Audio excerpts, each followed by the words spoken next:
ٹھٹا مکلی ترکی colony 2010 میں سندھو دریا میں آنے والی خطرناک سیلاب جس میں ہزاروں گھر سیلاب میں تباہ ہو گئے تھے، جس کے باعث ترکی کی جانب سے مکلی کے قریب 2100 گھروں پر مشتمل ایک کالونی بنا دی گئی تھی۔ ترکی حکومت نے کالونی میں اسکول، مسجد، واٹر سپلائی سمیت ہر سہولیات مہیا کی گئی تھی، لیکن حکومت سندھ اور ضلع انتظامیہ کی غفلت کے باعث یہ بسنے والے ان سب سہولیات سے محروم ہو گئے ہیں۔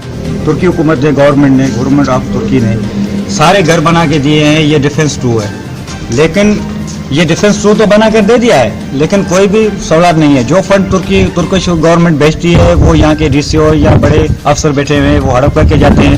یہاں کے غریب لوگ جو ہے وہ بھوک اور بدحالی پہ مرنے کے لیے تیار ہے، لیکن ان کا کوئی بھی وارث وسیلہ نہیں ہے، کیونکہ یہاں اسکول ہے تو اسکول بنے ہوئے ہیں، لیکن اسکولوں کی جو سارا نظام گرم برم ہے، تالے لگے ہوئے ہیں، سینکڑوں بچوں کی زندگی خراب ہو رہی ہے۔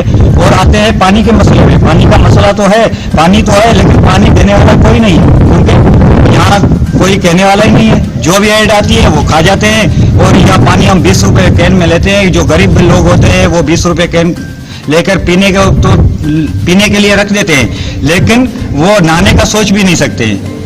کیا کریں یار؟ انتظامیہ کے پاس کبھی گئے؟